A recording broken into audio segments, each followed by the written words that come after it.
ज़ैन और ज़ोया को मालूम नहीं था कि जंगल की इस पुरानी दीवार के पीछे एक ऐसी दुनिया छुपी है जहां से आज तक कोई इंसान जिंदा वापस नहीं आया। जब उन्होंने उस गुमनाम दरवाजे को छुआ तो उनकी चीख निकल गई। क्या वो परिस्तान में दाखिल हो पाएंगे या हमेशा के लिए वहां कैद हो जाएंगे? ये कहानी शुरू होती है एक छोटे से गांव से, जिसके किनारे पर मौजूद घना जंगल अपने अंदर सदियों पुराने राज समोए हुए था। गांव के बूढ़े लोग रात के वक्त आग के गिर्द बैठकर अक्सर इस दीवार का जिक्र करते थे, जिसके दूसरी तरफ परिस्तान की सरहद शुरू होती थी, मगर किसी में इतनी हिम्मत ना थी कि वो उसकी तलाश कर सके। एक दोपहर ज़ैन और ज़ोया खेलते हुए उस जंगल की गहराई में निकल गए। वो एक अजीबोगरीब नीली तितली का पीछा कर रहे थे, जिसके परों से चांदी जैसा सफूफ झड़ रहा था। जैसे जैसे वो आगे बढ़ते गए, दरख्तों का रंग गहरा होता गया और परिंदों की आवाज़ें मद्धम पड़ने लगीं। अचानक उनके सामने एक अजीमुशान पथरीली दीवार आ गई, जो घनी बेलों और कांटेदार झाड़ियों में छुपी हुई थी। ज़ैन ने तजस्सुस के मारे जब उन झाड़ियों को हटाया तो उसे एक कदीम दरवाज़ा नजर आया, जिस पर सूरज और चांद की तस्वीरें बनी हुई थीं।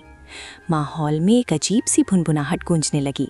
ज़ैन को ज़मीन पर एक सुनहरी चमकता हुआ पत्थर मिला, जो बिल्कुल उस दरवाजे के दरमियानी सुराख के साइज़ का था।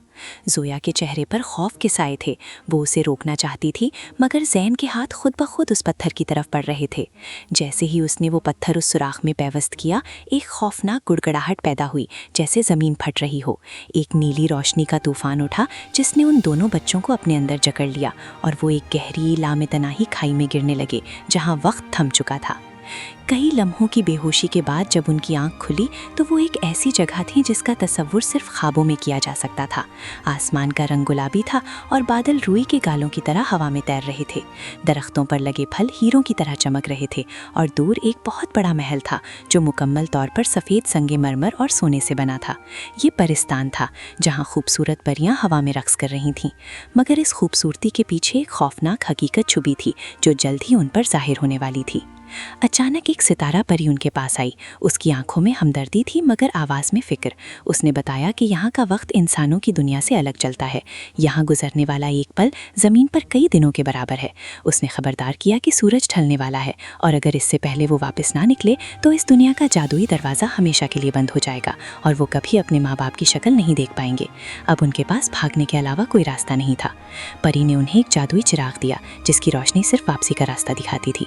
वो दोनों अपनी पूरी ताकत से भागने लगे, जबकि उनके पीछे परिस्तान के मुहाफिज जिन्नात और काली बलाएं उनका पीछा कर रही थीं। अजीबोगरीब डरावनी आवाज़ें उनका नाम पुकार रही थीं, ताकि वो पीछे मुड़कर देखें, क्योंकि मुड़कर देखने वाला पत्थर बन जाता था।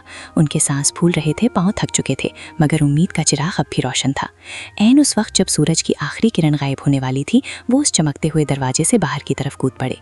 एक जोरदार धमाका हुआ और वो अपने गाँव के उसी पुराने खुश्क जंगल में गिरे हुए थे। दीवार अब दोबारा एक आम पत्थर बन चुकी थी, और वो जादुई दुनिया गायब हो गई थी।